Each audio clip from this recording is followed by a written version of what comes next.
What's up, everyone? I'm Coach D. So first of all, I want to thank you guys for your support. The buzz around my page the last few days has been amazing. We're on the road to 30,000 subscribers now, so let's do this together. Okay, so today I want to talk about something that I think is often missed when people are talking about the failures of Donald Trump's economy in his last 2 years in office. A lot of times people will say, well, look at his first 2 years, they were great. And the last 2 years, well, that was because of COVID. That's only because of COVID. First of all, his first 2 years were great because he inherited a great economy from Barack Obama. Second of all, though, the reason his last 2 years were bad was because of his own response to COVID. You see, when he came in, he was given a playbook that basically told him what he should do in case of a pandemic. There was also a pandemic response team that he got rid of. So he ignored the playbook, got rid of the response team, and then a pandemic happened, and because he had no plan, his economy failed in those last 2 years. So that's on him. We can't allow people to make excuses for him and say, oh, what would he have done if it weren't for COVID? He showed his incompetence during COVID. That means he's an incompetent president. So why would we want to give him another 4 years when we already saw the failures of the first 4? So Barack Obama talked about this, and he articulated this very well, and he tells the story very well about how they gave Donald Trump the playbook to deal with a pandemic. And understand something. Barack Obama is very fair in how he articulates this. So I want you to watch this, and then we're going to come back and we'll talk about it. Listen, when I was president, I'll give you just one other example.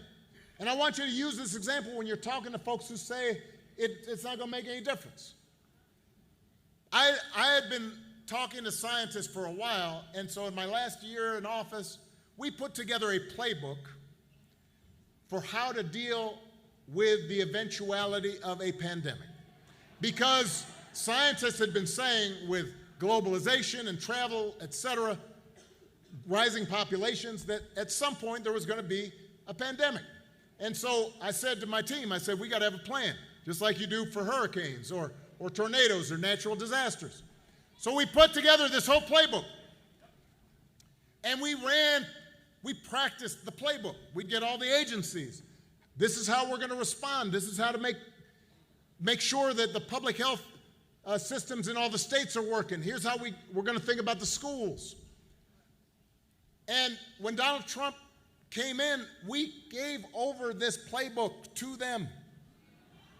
And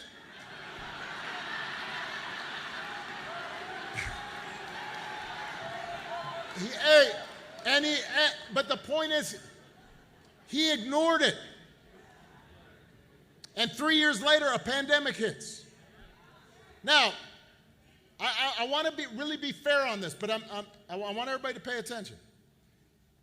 No matter who was president at the time, this was going to be a problem. This was a generational pandemic. People were going to get sick. People were going to die. We didn't have a vaccine right away.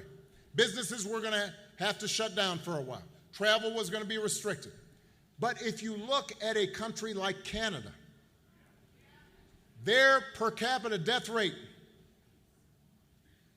was 40% lower than it was here in the United States. So just do the math. That's more than 400,000 people. People's grandmothers, people's fathers, people's moms, who would have been alive if Donald Trump had just paid attention and tried to follow the plan that we gave him. It might have been somebody in your family that could have been impacted. So if somebody tells you that this doesn't make a difference, having somebody competent, somebody who cares about you, who listens to ordinary people, who listens to people who are experts in these areas, if you hear somebody say it doesn't matter, it does matter. And at some point, it will make a difference to them. And honestly, there's not much more I can add to that except to remind you that Donald Trump's incompetence is what caused his economy to fail so badly in his last 2 years. Had he not gotten rid of the pandemic response team and paid attention to the information that was handed over to him, we wouldn't have seen the record high job losses in his last 2 years. We wouldn't have seen the unemployment rate rise so high in his last 2 years. We wouldn't have seen the amount of deaths that we saw in his last 2 years. Donald Trump showed you who he is. Listen to him. We need a competent leader who will listen to the experts in office. We need a competent leader who will not deny science. We need Kamala Harris. Period. Don't want no enemies or ops. Envy in their heart, I tell them stop. Vacation on the yacht.